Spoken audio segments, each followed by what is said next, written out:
Haymakers and Hellhounds will contain one or more of the following: strong language, suggested scenes of graphic violence, and topics of a sensitive nature.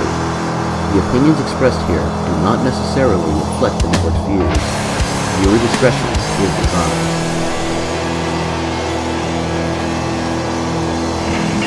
Welcome back, ladies and gentlemen, boys and... Oh, that's right. Welcome back, ladies and gemstones. Welcome back, ladies and germs. Welcome back, my peoples. Yeah, there's no need for editing that shit. That shit's good. Fuck you, that was funny. And before, was that a Steven Universe reference? I guess kind of. I haven't even watched the show, but whatever. It was funny to me. And ultimately, that's why I do anything. Welcome back to Haymakers and Hellhounds, Season 0. Here we are, Episode 6, Prequel Consequences.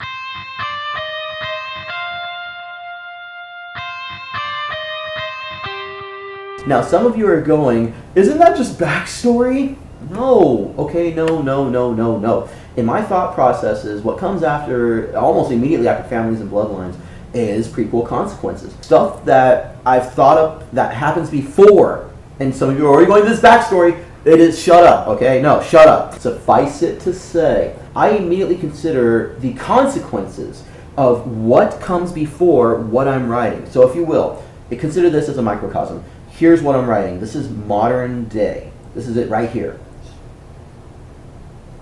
I don't know what I'm doing. This isn't even a real camera. It's a smartphone. Shut up. This right here is our modern time. This is what I'm writing. It doesn't matter if I'm writing in the past or in the future. This is the scope of where I'm writing, right? So the prequel consequences is all the shit that happened beforehand, but how it affects the current time. So something to consider. That's probably not the best way to describe it, but whatever. But isn't that just backstory? No. The consequences of the backstory as it's presented in the current writing. I'm about that shit. And actually, I need to point out something. I should have pointed this out in the beginning of the series. When I create, and I mean honestly, when I get the idea to do something, I start writing out the overview and I flesh it out really quick, and I'll even do character stuff, and I'll go through all the stuff that we spoke about in the previous episodes, which if you haven't checked them out yet, why haven't you? Go take a look. I can wait. Is that jerk back yet? No? Okay, good. Fuck him. Let's continue on. Stuff that has come beforehand and how it affects the modern time is one of the things I think about personally.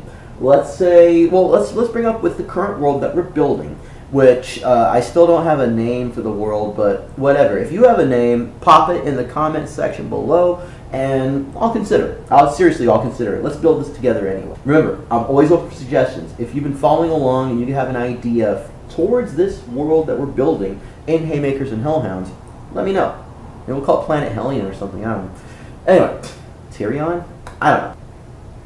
Tyrion will be the name of the god of Earth, goddess of Earth, excuse me, and Hellion will be the name of the goddess of fire. Melusine, Undine, Tyrion, Hellion. I like that. We're going to roll with that. I'm just saying. So, one of the consequences that we need to discuss is 1,337 generations ago, what starts this whole story off is with the invader. It arrives, it chooses the humans as its chosen race, as its chosen avatar, so to speak, its champions, and with the increase of their domain will come its power. Let's not forget, as the human domain expands, and nobody of course knows about this, nobody can really fathom this creature's existence. It is something beyond space and time. So the goddesses don't even recognize exactly what it is, but all they know is that through the power of faith, they could possibly defeat it. That's why they create the Holy Sword, which was, of course, not a fallen god, but a sacrificed god from a previous pantheon that now inhabits the sword. So when the Devil King first arises, yes, at the behest of Nexus, the creature that I spoke of. So, Nexus, upon getting into the world, and not even announcing its arrival, but just pretty much dusting off its hat, putting it on, going, "I'm gonna get this motherfucker," and walks down the alleyway, so to speak. What it did was that it created the Devil King itself, the bloodline of the Devil King. It took unholy bone and ash from the negative plane and breathed life into it, thus begat the Devil King. This one would stand over. In fact, When Nexus crash lands, he does so in the negative plane first and then crosses over to the physical plane. That was his back door. Yeet. So he creates the Devil King and puts him into place. But the goddesses, now, even though they don't understand the existence of Nexus, they notice the existence of the Devil King. And so they create the Holy Sword. 4 goddesses sacrificing, or bringing forth the, maybe not the blood, but the soul of a dead god. Yeah, a dead god. The soul of a dead god from a previous era. And infuses that into the blade, and thus begets the Church of the Holy Sword. So, already from that, we can already tell, if you've been following Haymakers and Hellhounds, you already know about the importance of the cycle, of this particular cycle, to this world and to this story. But even more so, breaking the cycle. Breaking the cycle is one of the major points of this. And you can't have that without, and as a consequence even, you cannot have all 1,337 generations. The consequences of its invasion and of its creation of the Devil King begats the Holy Sword. But, I mentioned before, one of the things I like to do is I like to subvert the idea of prophecy, of fate. My favorite thing to do is to put forth a prophecy and have a hero that rises and does stuff despite the fact that the prophecy is there. He's not even fulfilling the prophecy. And I will blame one particular game for that, Morrowind. So now some of you are already going, Elder Scrolls? Yeah, Elder Scrolls, Morrowind. Morrowind was great because, never mind Chim. Some of you are already arguing about what Chim is. Fuck you. No, the best part about Morrowind as a game that has affected me as a gamer, as a person, as a man, and as an artist is the idea that you can break the game and practically build your own story. Ever since then, I seek that in every game I play. Can I fuck this game up? Can I just God mode out using the very mechanics that are in the game, or maybe a glitch? Can I fuck this game up and still beat it and still get an ending? Morrowind, you can, there are certain glitches you can do. There are in-game glitches. There are certain glitches you can do that will permanently lock any kind of upgrade to your stuff. So if you're able to find a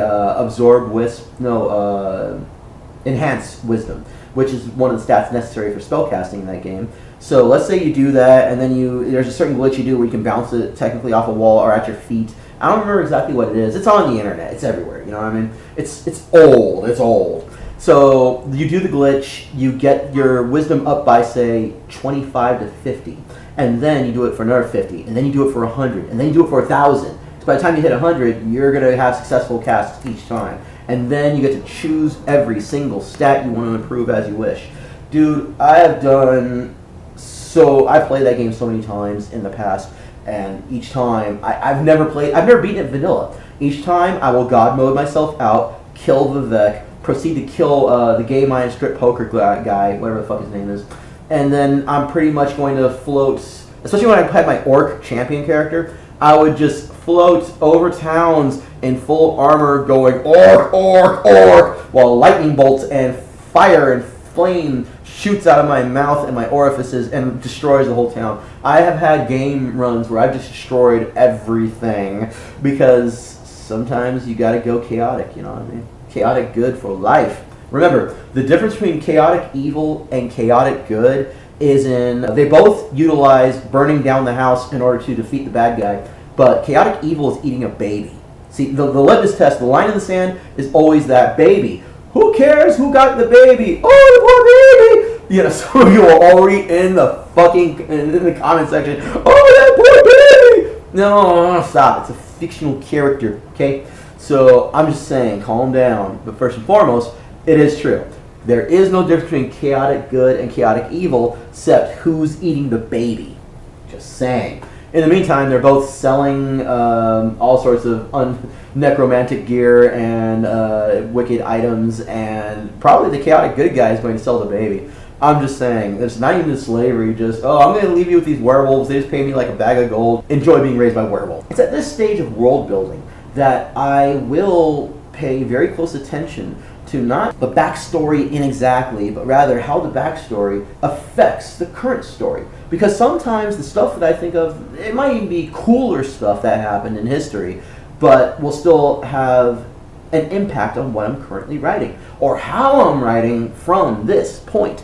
any point in time that I'm writing, I am very aware of what has come before and how it's affected this, or how it will affect the future even. So that's something else to consider.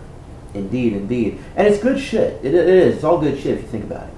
But, I think we've spent enough time talking about that for now. Instead, I'm going to bring on a new writer on the scene by the name of Satterwhite, TM Satterwhite. I've made fun of him about that because it sounds like a copyright thing. I hope he doesn't change it because I really like that name. TM Satterwhite. Yeah, baby. Anyway, let's get him on board so we can talk about not only his book, but how the prequel consequences, the things that have occurred beforehand, are affecting his current writing, and maybe even writing in the future. And we're going to do this with the power of a single jump cut.